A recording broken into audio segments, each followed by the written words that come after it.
welcome to Marc's Noon Show. Got a little rough start. I was caught up with some technical difficulties, but welcome to the show. What's up, Friday? Happy Friday. I hope all is well out there in your world. I'm excited. My guest has been on the show before. She's an author. She is a philanthropist. She's so much more. She's a wife. She's a mother. She's a bad mama jamma. She's got an amazing event coming up. Without any further ado, I'd like to bring up Lisa Dove Washington. What's up, dear? How are you? Hi, how are you? Happy Friday. Happy Friday to you. I tell you, I was looking at your page. Lisa, you have been getting it in with this little virtual world. You got your shows popping off. You're doing this, you're doing that. You did not let this pandemic slow you down. In fact, Lisa, I'm going to say you probably branched out in many different ways that you probably didn't even see coming. I did. COVID actually forced me to sit down and start working my creative juices. And this is what empty nesters do. We don't have any children. I don't have any more games to go to. So I had plenty of time to work. I mean, even though I have a full-time job, but I love the space that I'm in. I love it. And I'm so proud of you. Again, I know you as an author. You know, that's our first introduction. And then, you know, we became close after that. But I just really, I think you're right. Like, people have taken lemons and made lemonade with this COVID situation. I think the creatives have really, expanded. I like the way, let me just say this. I like the way you do business, you know? Okay. Used to hit a brother was like, hey, Marc, I'm doing this, blah, blah, blah. You interested? Okay, boom, boom, boom. Send me this, send me that, blah, blah, blah. How much you charge? Boom, boom, boom, boom, boom. And there's so many people who are whack. And when it comes to putting stuff together, it's so refreshing that, you're just easy to work with. And you run a tight quality ship, and I think it ends up just being a reflection of who you are. Thank you. I appreciate that. Give you that love. Because again, a lot of people I know, what do you say? A lot of people have tried it, and a lot of people have failed. And I think a lot of that has to do with really just being conscious, treating people fairly, but also conscious of the quality. And every time we've done anything together, you're always, boom, it's always just quality work. So with that said, we have an amazing event. You got me fired up. I'm excited, and I love the title and everything. So tell us about this upcoming event. Yes, thank you. Thank you for saying yes. The Power Shut Up. That's the book we talked about previously, and it's really about the message for me. So this was kind of my level up moment. And I can't credit it to myself. There were a couple people who kind of dropped something in my spirit, like all within 2 hours. And then the event kind of happened. So because I do move like that. To just share a little tidbit, my husband always says I can't say, hey, why don't we do this? Because before he can get the last word out of the sentence, I have, got the tickets, and I was like, let's go, so he's like, I can't say nothing to her because she will go right for it. Because I want to make sure that I keep with the hype. I'm excited about the Power Shut Up. Not because I get to tell people to shut up. That is not what it's about. But I think especially now with what we've gone through in 2020, that the power of words has proven itself. So now more than any other time, we need to get it together because our words are causing all kinds of chaos. And that means that we need to have a sit down and talk about what these words mean. Why are we using them? Do we have to say it? All of those questions need to be answered. And that's what this symposium is all about. Again, the power of shut up. Yeah. And so, you know what? I was thinking about you because it's so timely. When you look around, like you said, it is so timely, from Kirk Franklin and his situation with his son to what's going on with these murders in Atlanta. I think they both, like you said, with our former president, he created an environment where he used words every day. He on Twitter every day, he basically bombarded us with negative energy, and he was planting seeds. And those seeds are now coming to fruition because when you talk that talk in a crazy manner, it triggered people who, he knew what he was doing, and I think that's the part that's heartbreaking is this guy knows the power. I'm talking about the former president. He knew the power and knows the power of words. And so while some people think it's harmless, he knew that he knew he was trying to achieve a certain result, and he did that. And I think he does not care about the byproducts of what he said. He just wanted to do what was good for him. And then now we're left with this whole thing. And and then back to the Kirk Franklin thing. You said, Liz, you're an empty nester. I think as parents, especially, and I'm generalizing, Black parents who we were raised with parents who would say, I'm gonna break your neck and all that kind of stuff. I think, if we're honest with ourselves, and we really think about, we're quick to say, hey, it worked for us and we turned out this way. Well, you know what? Maybe it didn't work. Maybe it didn't work because, you can't, you send mixed signals to your children. You can't demand respect and not give respect. And the part about the Kirk Franklin piece, and we've all been there. I mean, I don't really play that game. I don't play that game as far as that. But what I mean is we've been frustrated. We've lost control. We said some things we didn't mean. I don't do that either. But when you look back on it, and even the way we were raised, it's not respect. It's not, you can't talk about respect and not give it. And then what happens is we were, we grew from it and we learned from it and blah, blah, blah. But the reality is in that moment, you can't cuss a person out and then at the same time talk about respect. It's almost like when you say you're a good Christian and you wish harm to somebody, you can't do it. Yeah, it's funny that with the Kirk Franklin thing, because I mentioned something about the power shut up in your kids because, and I'm being transparent. I was a yeller because, as starting out as a single mom and then, having a blended family and a lot of kids you have to, maneuver through and personalities, and love my daughter to death. She's just as cute as she want to be. At 30 some years old, she gave me a run for my money at times. So there were times that there was some slippage with words and things, but it's funny, when I wrote the book, I talked about the power shut up with your kids and that we're telling them, not to do this and the respect thing that you mentioned. And then we're yelling at them. Of course, my kids saying after the book, well, it took you all this time on to realize you shouldn't have been yelling at us. But, the message wasn't, you got to be careful if the message is getting received because of all the noise.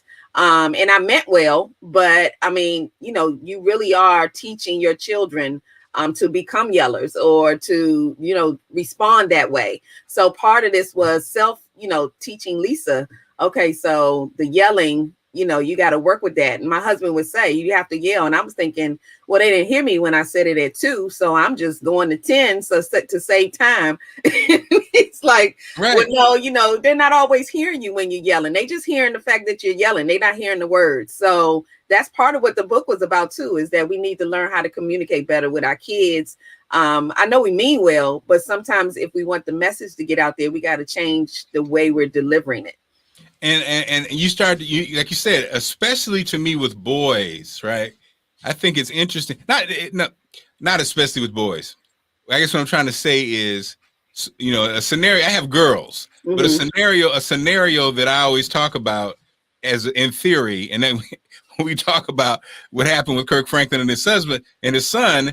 It's that male thing where it always comes down to physical. I'm going to kick your ass, okay? Right. What I always gave the example. Now I'm older than you, Lisa, but we came from a different generation where our parents were flagrantly wrong, but they beat us into submission, right? And so we were like, but I always give the example. So you're raising a son and you're trying to teach your son respect and you prepare him for the world. So, when he has the bully situation at school, you teach him he has to face his fears. He has to stand up for himself. He has to stand up for respect. Now you're his father.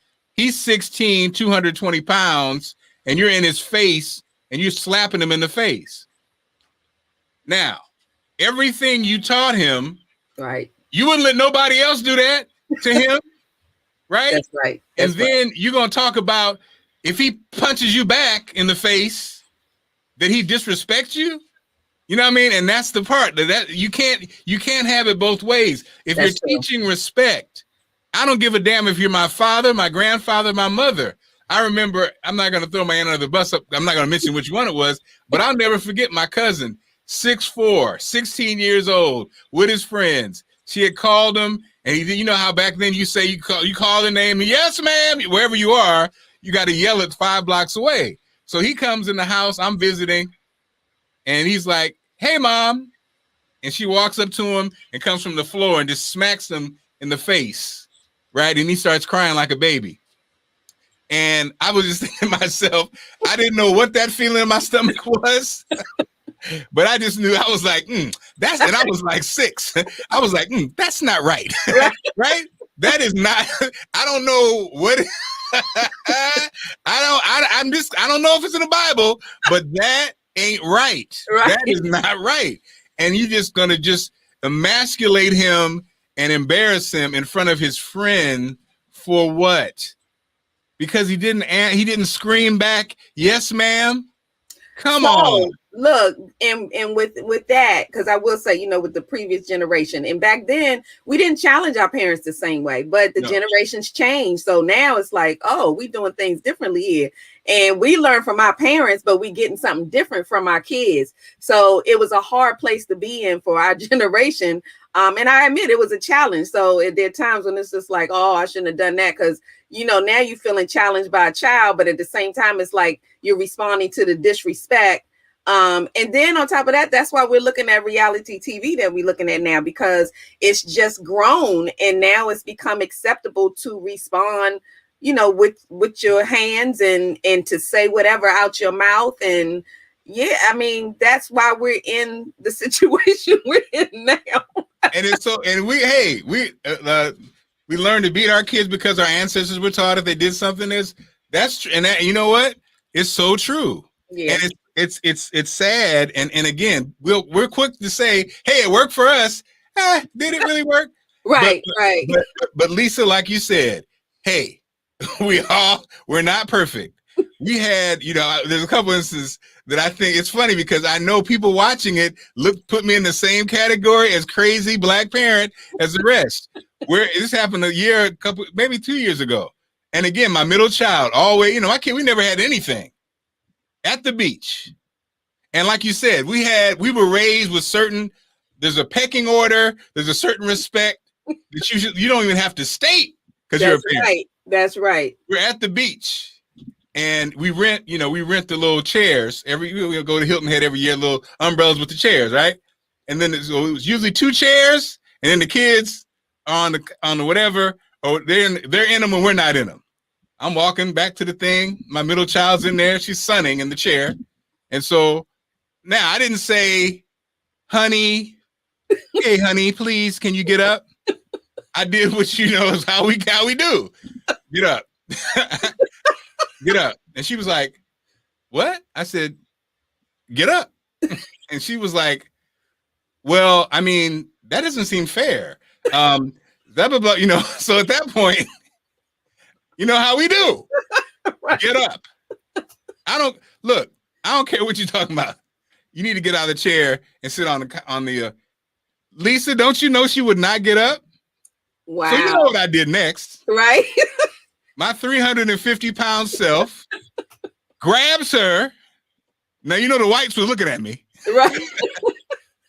I grab her out the chair, and she's still not getting up. So this turned into a scene at the beach. At least it's my first scene. Really, it's actually my first scene. And I was so frustrated, probably like Kirk Franklin. Yeah. That, you gonna get out this you're going to get out this chair if I throw you out this chair. So you can imagine the horror, and my big eyes, and you can imagine the look on my face, the intensity, and all that went with that. And then my kids started walking up, and they was like, everybody was like, and it was the scene. And of course, I dumped her out of the chair and threw her in the sand. And I was heated. I was sitting there, you better not say nothing to me. And at least I felt so bad. I have been, look, I I have been felt so there. bad. My teenage daughter, what kind of messages am I, you know what I'm saying? What kind of message are you sending? I have been there. I have been there. I've been, yeah, I have been there. And, you know, that's why we can laugh about it now. Cause, you know, there's some things where, you know, my daughter, you just, you know, the those young ladies, it's just like it was a challenge. Ooh. And it was this struggle, constant struggle. My husband had to step in many times and say, whoa, wait a minute. Because it was a respect thing for me, because I wasn't, and I think it was because in my head there were certain things I just did not do with my mom. My mom could discipline anybody in the neighborhood, and so could their parents, and that's Yes. just what happened. But now you better not think about disciplining anybody else's children. But because I was raised that way, that's why a lot of times I was like, don't come over my house, because I am into disciplining. So don't bring them over here if you don't want me to discipline them, because that's what I believe in. And I'm with you. That's how, and now the funny thing, when I look at it though, Lisa, I notice for me, when it comes to my marriage, it's funny. I don't go there. You know, I will go with the kids, I will, but so we're not the kind of marriage where I don't ever say anything. I don't ever say anything I don't mean. So I don't ever say anything mean. You know what I mean? We don't play that game. Right. Because I believe, because I think, and that's what you notice with, and you know, that's what I'll say in at the seminar.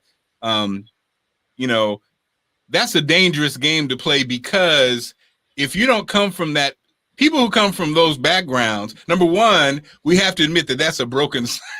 If you come from that background, as much as you love your family, it's messed up and it's wrong. And we have to acknowledge that to grow, because there's no reason for you ever to say anything derogatory towards somebody. There just isn't. Right. Because it's reality. I mean, it's reality, and I don't care. I was mad, so I sometimes, you know how we do in our community. We even talk about that. Don't get me angry, because when I get mad, I be saying some stuff. Don't be saying no stuff to me, because I'll be out the door. I don't play that. I don't play, because I believe what you say you mean. I don't buy that. I was angry, whatever. But it's true though. Some people, that's how they learned, right? That's how they. Well, that's where we're all mixed up, because it's like, you know, I've had those moments. That's what I talked about. I had those moments. It's like I was quiet, but then I had moments where, look, don't go there with me. But I still have that level of with my mom. Oh no, it's certain words grown. I'm over 50, but I will never talk a certain way to my mom. You know, even as a grown person, if a word slips out, I'm looking like, oh, wait a minute, mom, sorry. But our kids don't have that same, they don't have that same. And I think I'm mixed up, because I'm like, well, wait a minute, you know, I ain't do this with my mom, so you don't do it with me. And I don't do the cursing, you know, well, I try not, you know, I've slipped, but you know, that's not really my thing.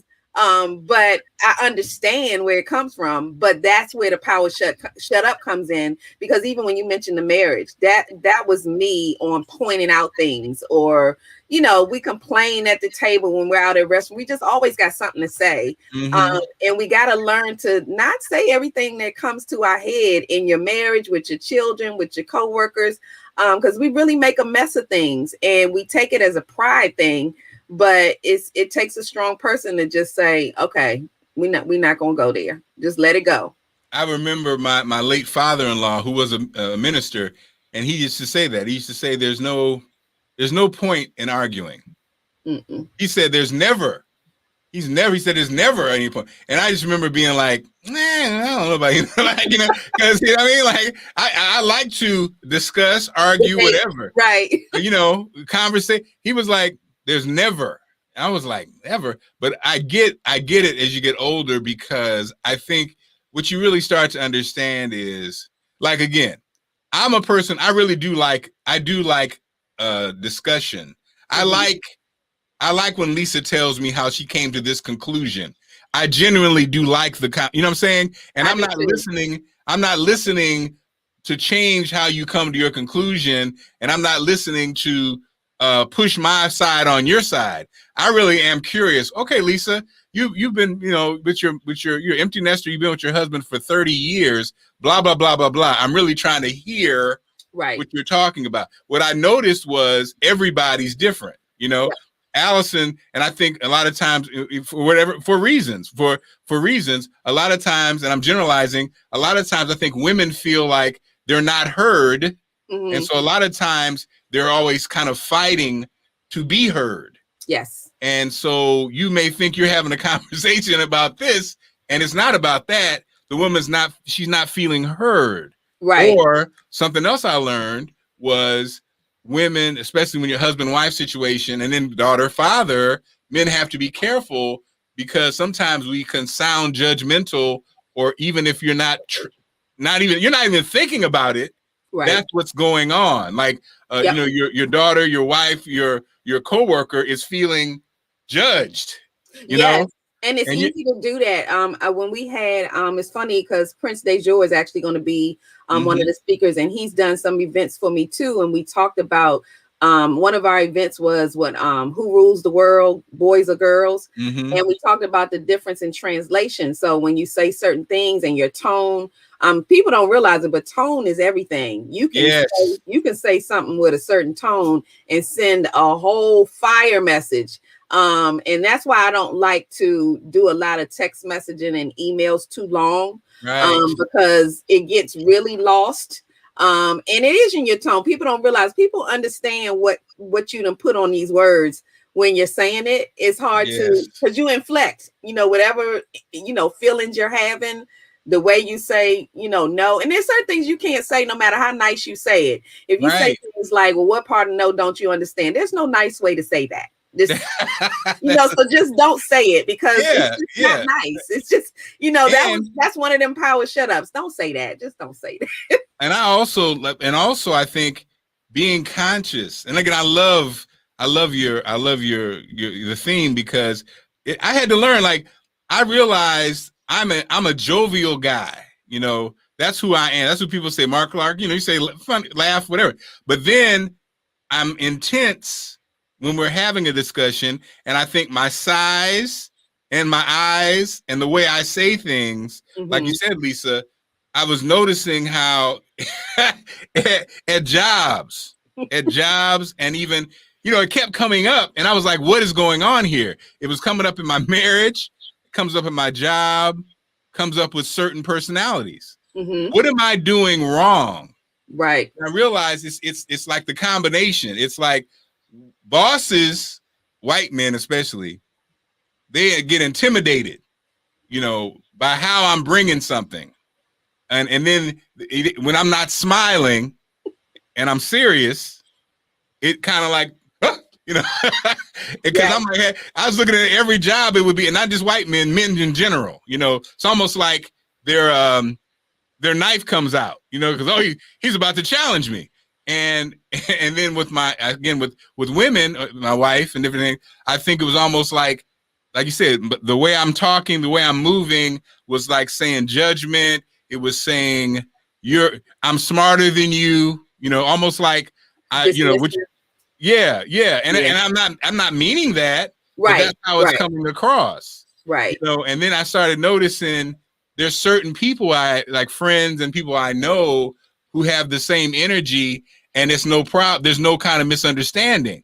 But then other people, it's like, oh, okay. And then lastly, I think because, you know, of radio and being in media, and because I'm always in front of a microphone, I notice some people, when I talk with them, I can feel them almost pushing, like they feel like they have to do the same thing.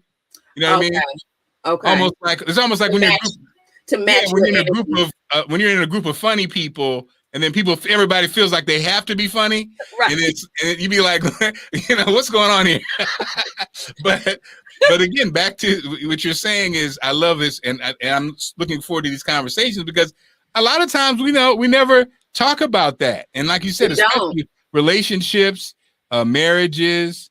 And think about social media. So all of the subliminal messages, and I mean, really, I've even tapped a little bit on the adult bullying. And people know when they're saying things and they have a little slant on it. Because we know when we're doing it. It's just more people, either they don't care or they're not as in tune. But even in relationships, that's going to be a big one at the conference. I just think that it's something that we can learn to work better with each other, because my husband is a jokester too. But there were times, depending on what mood I was in or what was on my mind or bothering me, that the jokes landed very differently. And I took them very personally. And he's thinking, I do this all the time. What is the problem? But you do have to adjust sometimes to the energy in the room and, sense whether this is a good time. So that's part of the power of shut up or closing your mouth, is knowing when, okay, this is not a good time to talk about this. Maybe I should hold off because the energy's not right. I think a lot of times people aren't paying attention to that. So when it comes to their mind, they say it. And then they're like, well, what happened? We and that's a great point. And I think you're right.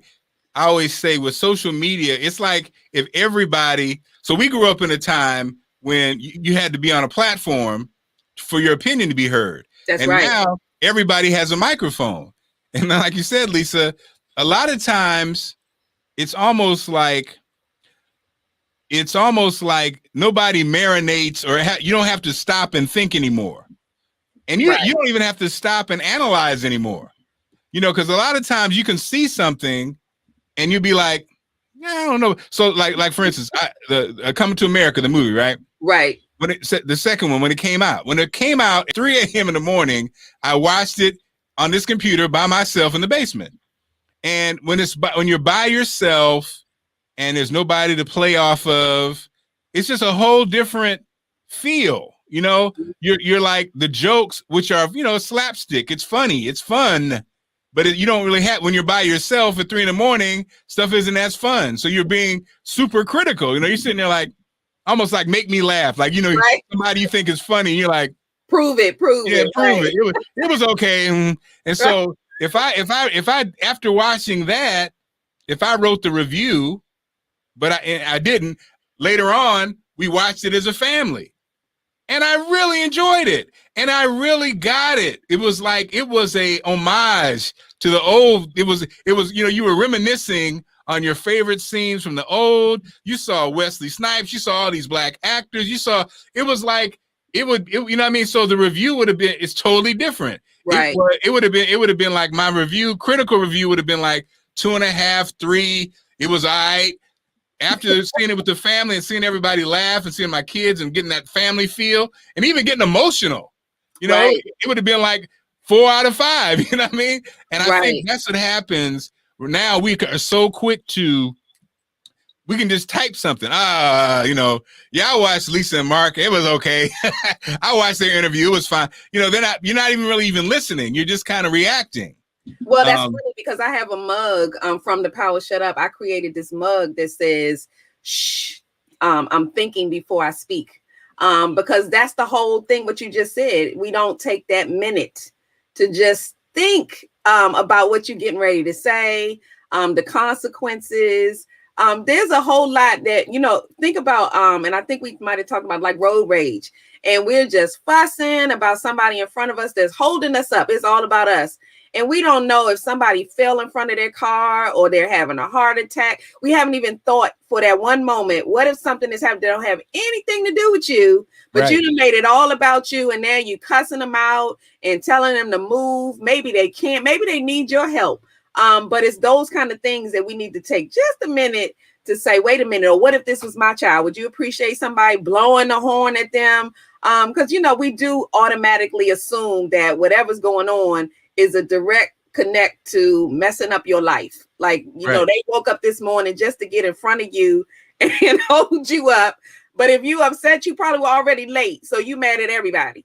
But it's ownership. And when you said about people having a microphone in front of them, that's partly what I want to talk about too, because we have a responsibility, no matter how small your audience is, or whenever you speaking to anybody, you need to be responsible with your words, because somebody is listening, and everybody won't take what you say. They don't take the intent the same way. So you could say something with perfect intent and somebody's like, whatever, you just don't know. So you gotta You got to pay attention and speak to your audience. Everybody is not willing to hear what you got to say. So be okay with that. Well, it's funny because I just thought about the Jesse Jackson thing with the hot mic with the president. You know, I guess he wasn't even president yet. And Jesse's like, I could cut his nuts off. And you just think about that, you're like, what? Like, where did that come from? Like, what had he done at this point? I mean, where drove you to that? And that was like a primal reaction, wasn't it? Oh, cut your nuts off. Yeah, we did. Yeah, he definitely didn't think. He was just like, but that's what we do. That's how we respond. Even with these posts on Facebook, you see people respond to things. And it's funny, you watch the subliminal messages and say you know the person, so you really know what the message is, but everybody else doesn't know. And then people will join in and I know that's right and amen. And they have no clue of the direction that this is in. If they knew more, they would be like, oh no, that's not cool. But we're so quick to just respond. And I'm just watching people sometimes amen on stuff. And I'm like, I know you would not be okay with that if you knew what this was really, saying. So I always tell people, cut it out. Just pick up the phone and talk to people. Tell them how you feel. Don't wait. That's another part of shut up is the silent treatment. I know my husband was the one who would stay silent, but there's a lot of damage you can do with not saying anything either. Because then you set people up. So if you never say something that's on your mind, bothers you, annoys you, it's going to keep happening. So how do you get mad 2 months later? You never said it bothered you. Oh, so those are the kind of things that we talk about too. I want to touch on all of those kind of things. And you know what? And that happened. The same thing happened, like you said, with the Kurt Franklin piece. The initial for most of our generation is like, yeah, these kids are gonna drive you crazy. They'll make you feel blah, blah, blah. But then when I listen to it I listen to it and the perspective where as the father, when you start talking reckless to your child, I don't care what they do. There's a certain baseline that you have to maintain, and I think I don't care what they do. But again, we weren't raised that way. Right. We almost like, hey, you think, we had phrases. If you big enough and bad enough to so and so, or what was the other one? I brought you in this world, I'll take you out. That's why tragically, we all know what happened at Marvin Gaye's house and don't even have to know. Right. Because his dad had told him his whole life. And everybody was afraid of dad, who had a wig on and was had his own little thing going on.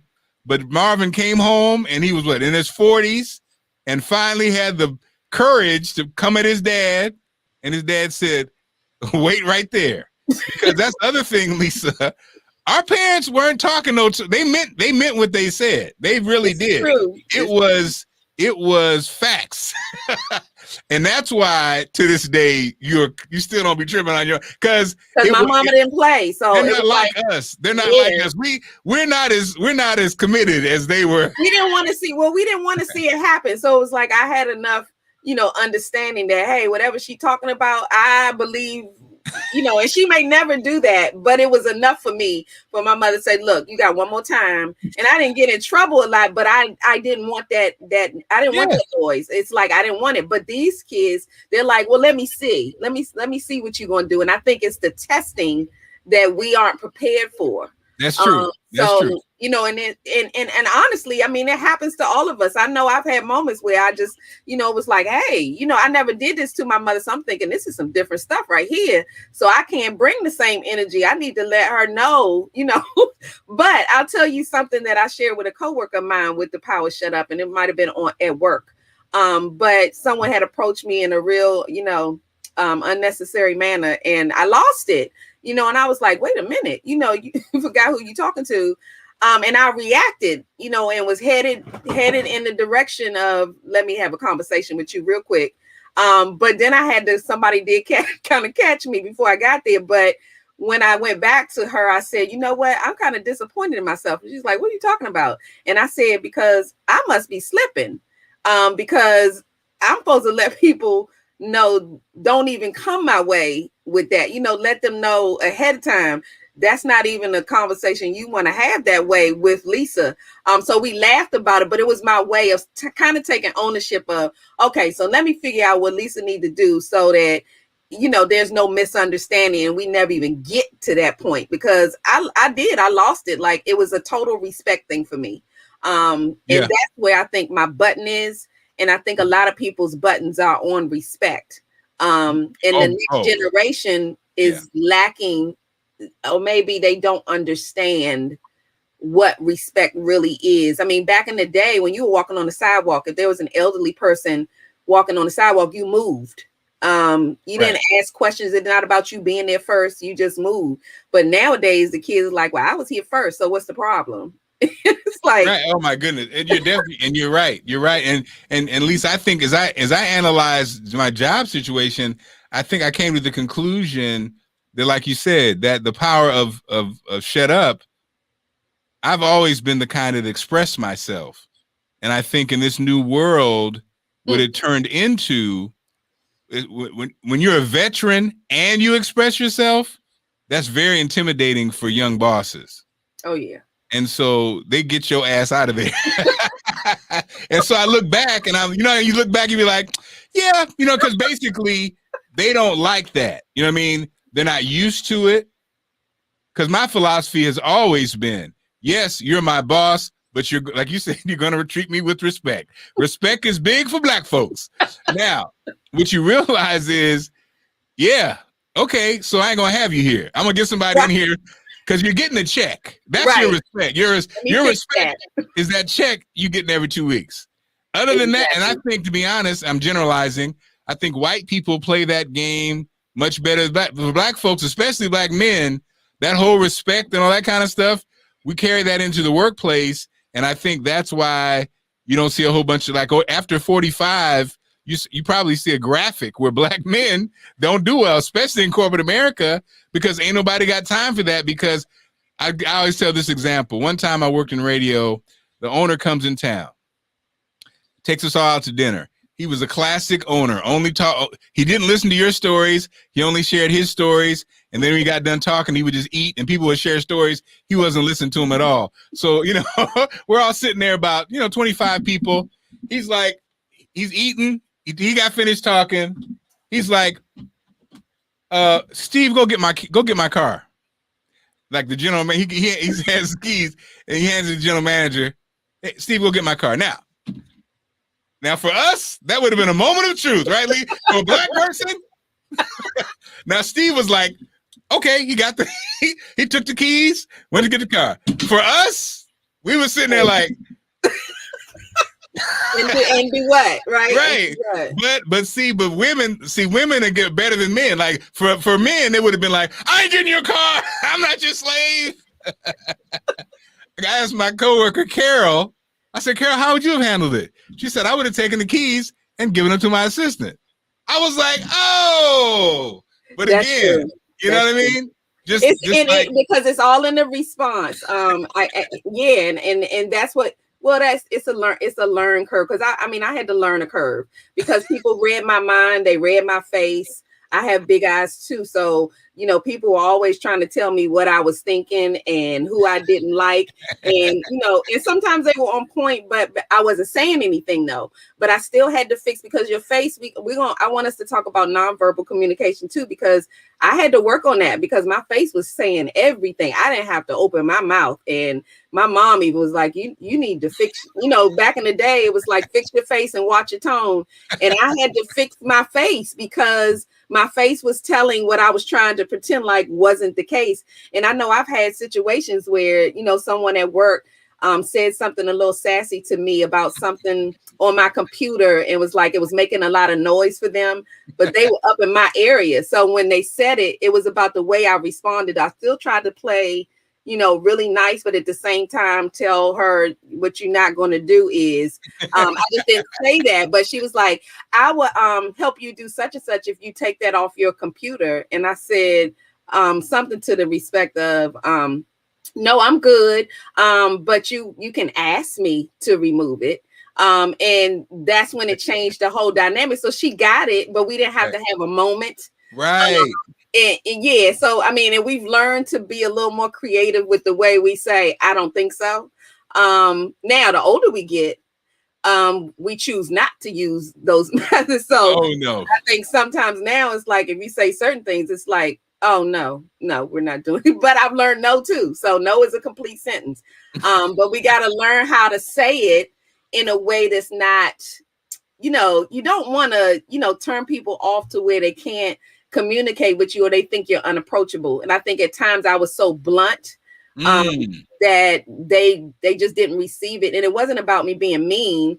It was just about I meant what I said. Right. But we can still talk. I mean, no bad feelings, just no, I don't want to do that. So yeah, but men sometimes are like, I said it, this is what it is, and I know you're not asking me, and it's angry automatically. Right. Yeah, so I get it. It's like we all got to learn ways to be still stay in that lane, because we used to tell our kids, I know when my kids, one thing I told my children was, don't have a teacher calling me about your behavior in school. Now you can call me about a grade that you're struggling with, but I know you know better about how to act in school. So when they call me about your behavior, I know you know what not to say, because they already got their degree. They got the job. They teaching you. So you got to sit there and listen to it. Even if they're a little snippy, you got to listen to them because they already got theirs. That's so funny, like how we're similarly, we had the same kind of upbringing, and you start to realize those of us who had that blessing, that's a big blessing. Some people have not, and that's back to, like you said, with our kids, it's a new generation, because we're not our parents and we didn't raise them like, I know that I laid off on a whole bunch of stuff, a whole bunch of stuff, because Allison's style was different, because her parent, the way she was done is different, and ours was more almost like military.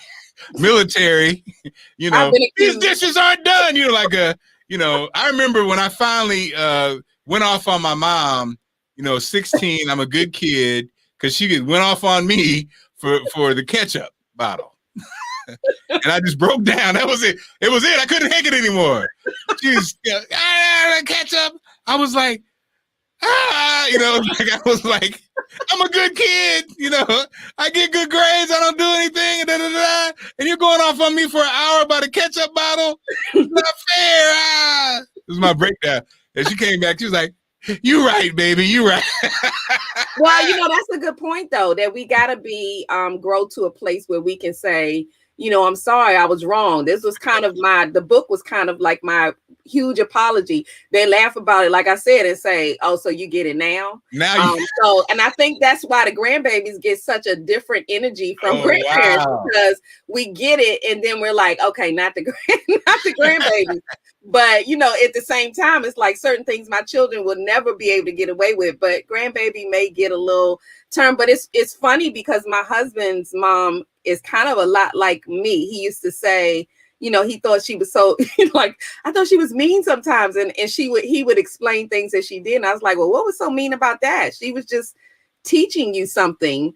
And everything is a teachable. Well, she was a teacher, though. So a lot of times he thinks I'm, mean with the kids when they were younger. And I was like, I'm not mean. I'm very firm in what I'm saying. And if I say clean up, then that's what I meant. And I don't want to repeat myself, but I have had to fall to some of his. He has a different way. So I was always the bad cop. But I got adjusted to being a bad cop. So it's like, okay, I'm cool with it. I think that's what bothered her sometimes. It's like, it doesn't even bother her. I was like, no, because you got to have a balance too. So there's going to be somebody who disciplines, but I needed him to check me sometimes, because sometimes I was over the top. And I hate to give it to him, because now he's probably like, I told her no. Yeah, well, and that was a part of the technique. You're right. When I snap into, so, having 3 daughters, people are always like, oh, I know they've wrapped around your finger. That wasn't how our parents parented us. Right? I was the only child. I'm not spoiled. My mom didn't play that. So as much as I love my daughters, Allison's dad, he was a great guy. He was the lovey-dovey. I'm the funny, and I'm lovey-dovey too. But when I say it, like you say, how we do. When we say it, we mean it.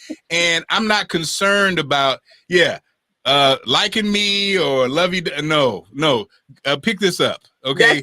Get your room. I don't give a damn if you like me now or whatever. Because again, we grew up with that thing that was almost like we're getting you ready for the world. That's my job. My job is not to be lovey-dovey. My job is to make sure you're a good human being. So I don't give a damn about that. So, but it is an interesting thing, you know, and it's funny. Kids know when you love, you know, now some parents are crazy, but kids know that it's meant to be love. They know. Let's go to a couple of things here. So Edward says, I like it. What's up, Edward? Edward's in the building.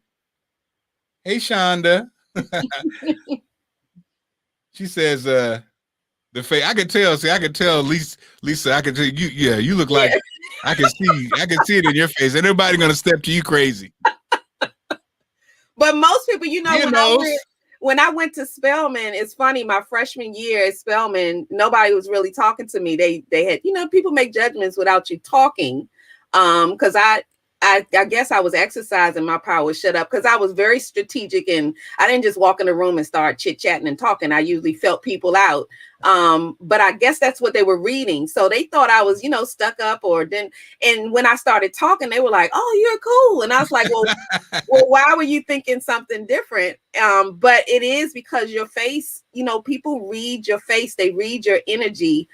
So even when you're protecting yourself because you're waiting to feel people out, people can sense that. And sometimes it doesn't come off like you're approachable. But when I started talking, they were like, oh, this is totally different. Because I was like, why are they tripping? Why are they not talking to me? I'm pretty cool. But they were thinking other things because my face, I used to people say, why are you looking mean all the time? And I'm thinking, I'm not, you know, I don't think I am, but I do have that. What do they call it? The resting bee face. I mean, I think that a lot of us do and don't realize it. And that's what people are talking to. I remember I was in Charleston and I was trying to change because I'm, you know, again, I'm the fat, jolly, happy guy, right? So I was like now trying to switch it up at the club, you know what I'm saying? I'm giving you the, and like two dudes in a row was like, damn, man, what's wrong with you? I was like, okay, this sex look is not working. Got to go back to the. But also, what's funny about that is when people say, "Oh, you know, the approach piece, whatever," what you realize is it really is insecurity with them. You know, like people. That's true. When you have confidence in yourself, you're really not looking at people that way because, like you said, they could be mad. They could be not be a smiler. They could be whatever. But it doesn't have to have, like you said earlier, it's not always about you. It's not always about having to do with you and what you did, you know, and that's why we try to, you know, with the kids always, we reinforce, you know, you can't say somebody made you do blank. Right. Or you can't say somebody makes you feel blank. You feel that way, but they can't make you feel that way unless you let them make you feel that way. That's right. Now, ain't nobody trying to hear that though when you feel a certain way. That's right. That's right. But taking that minute to think about it and realize that, okay, maybe this is not about me. I think that's what we miss. That when you see somebody in a certain way, you know, you try to feel out whether this is a good time to crack a joke, because sometimes the joke will open them up. But maybe this ain't the right time. So then take that extra minute to say, you know, like I might say something and my husband's having a bad day. I don't know what it's about. And maybe the first joke or whatever doesn't land. So that's when I need to say, okay, maybe this is not a good time. Right. Give people space to get comfortable with whatever's going on. And we got to be honest about our feelings. That's part of communication, is just being honest about how you feel. And if it's not a good day, say that. Then you don't have to exercise that power shut up, because you've already let them know, I'm feeling some kind of way right now. Give me about 20 minutes and you avoid a whole bunch of that stuff. So, because, you know, having 3 girls, you can imagine. Oh, I could only imagine. But to be honest, though, and because that's my pet peeve, don't be coming down here with that little funky. No. You can take that little funky back upstairs. You know what I'm saying? I used to tell my children, I don't care nothing about your mad. You know, when they be mad, you can wash it. If I say wash those dishes, I don't care if you're mad. Wash them dishes, mad, happy, whatever you want to be, but you're going to wash those dishes. There's techniques that we use. And it's funny when you're in that mode. It really is like, and Allison will be like, I'll be like, You know, because you really you're just setting the tone, right? You're just setting the tone. That's right. Did you do them dishes? You know, like my husband is the nice one, but he doesn't. His tolerance for the drama is very different. So when it came to the drama with my daughter, you know, he just hands off. He's like, I can't do this because he wouldn't allow himself to get to the levels that I was already swimming in. You know, so I felt alone a lot of times because it's like, oh, so you let me just drown out here. And they're like, and then when they're younger, it's funny. I told them they created monsters because I said when they were younger, it's like, oh, she's a kid, stop getting on her. Da, da, da. All of that happens as a kid. Then when they get older and it ain't so cute no more, then it's kind of like you deal with it. I was like, wait a minute. When I was trying to get her, y'all was saying leave her alone. And now that y'all can't do nothing with you, like, no, you and now my daughter and I can laugh about it because she has a child now. So it's a boy.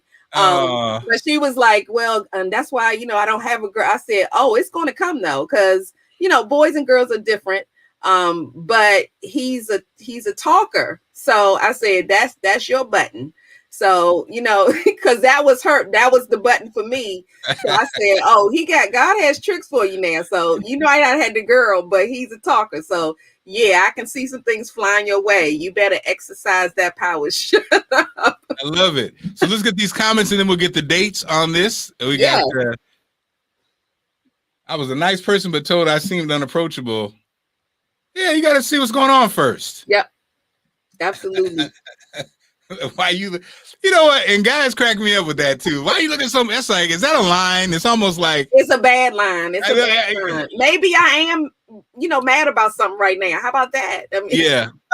What's fun and it's interesting, like you said, the charismatic, like, you know, I've always been able to, you know, find the whatever in people, but that's my thing. Right. And like you said, you just can't say that to somebody though, because that just makes them more angry, especially if they ain't feeling you. Yeah. They'd be like, yeah, you're not funny. Yeah, you're not funny. Leave me alone. Keep it moving. Now, something else I witnessed at Hampton that the boys do now that I was like, no. This brother said, you know, he was in line and the sister turned around and she was actually made small talk. And he's like, yeah. He said, I'm a sophomore. Yeah. He's like, I'm ugly. And she was like, no, you're not. I was like, boy, if you don't get, I was sitting there. That worked? Like, is that how she responded? It kind of worked. I mean, it worked in that. Now, my youngest daughter was aware of it because this is what these boys do now. And so she was like, I was like, that is the weakest approach I've ever heard in my life. And I would have done what your daughter did because I would just be like, oh my gosh, what is that about? I would be like, okay. And the girl kept talking to him. I was like, wow. These brothers, yes, that funky too. Don't come downstairs. Don't come downstairs with that funky attitude. I will send you back upstairs. Yeah, you don't want me to ask what's wrong with you, because you know that's also back in the old days. You better not say bored because you're going to do some housework. Yeah, or closing that door. Like I had to think about closed doors. Don't lock my door. Don't lock my doors now. These are my doors. You're just using them. But my husband even shared a story where he, you know, was mad with his mom and closed the door, but it went too fast. It got out of his hand. So he said, I went to go grab it because I realized I swung this a little too hard. And when she opened the door back up and said, have you lost your mind? And he said, yeah, I did. I did. Because mama didn't play those little things. Imagine what we have to deal with because they didn't play. Oh, they didn't play what? Close the door mad? No, you better gently close that door if you're going to close. What about what? Speaking of words, they didn't play what either? Hey, blah, blah, blah. What? What? Right. Ma'am, one of my aunts one time told my mom, she said, don't make him say ma'am. It sounds like a slave. She said, no, he says ma'am.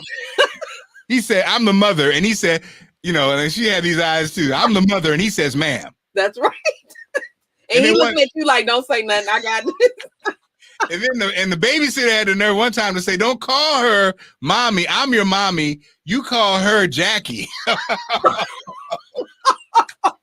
You know how that went. And I was like 4, and I remember that day. I was like, what? Like, I knew that wasn't going down. If I could get my mom's eyes, I'm his mother. No, That's right. I'm his mother. My daughter does that now at the daycare. She said when they say, certain things, she's like, I'm his mother. I said, calm down, Ashley. They love him too. You can let other people love your children. But that's how we are. And I think I might have passed that down because it's like, wait a minute. Okay, so don't get Look at grandma now, all rational now. Calm down, honey. Everyone wants to love the child. Right. She's like, who is this? Oh, the power shut up shifts because now she's like, oh, so now you know the power. Now you got the power. I said, I know. So Lisa, and Shonda said, yes, I lost my. So Lisa, tell us about all the deets for this event. It's coming up. Okay. Yes, the Power Shut Up Symposium is actually on April 24th. You can find the tickets on Eventbrite. We actually have an event page on Facebook.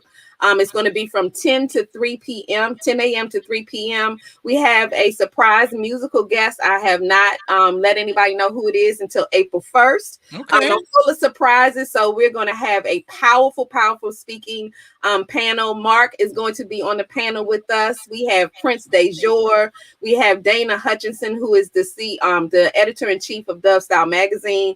And we have Victoria Holland, who is the elevator motivator.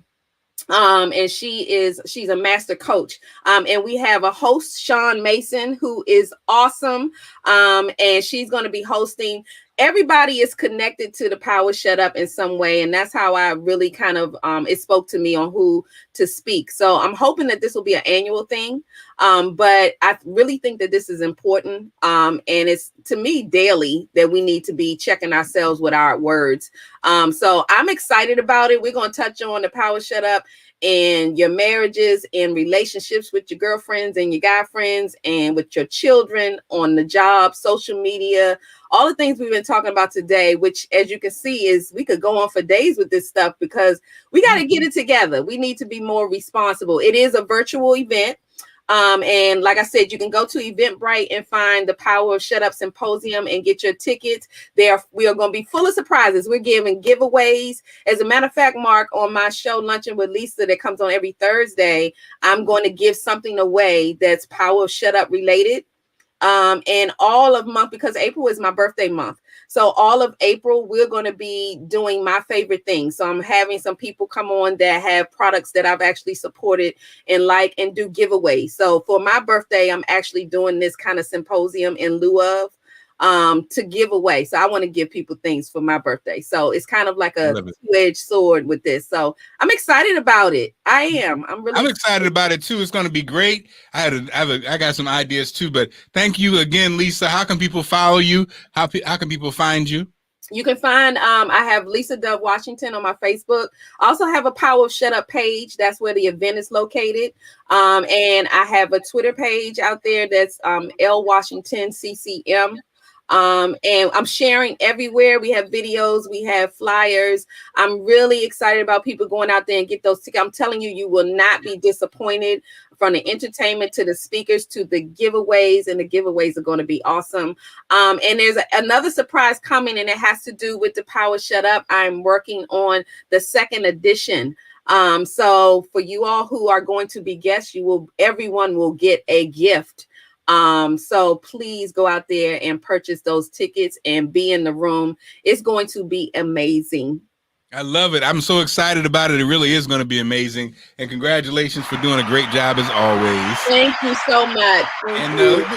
We'll get on again, Lisa, another Friday to keep pushing, okay? Absolutely. Okay? Absolutely. And I have to bring you on Luncheon with Lisa if you have some time to bring y'all on and talk about it and get everybody hyped. I really do think this is going to be huge. I got some giveaways for you too. We'll talk about that. Okay. Wonderful. Thanks everybody who checked it out, and make sure you follow us, and we'll see you soon.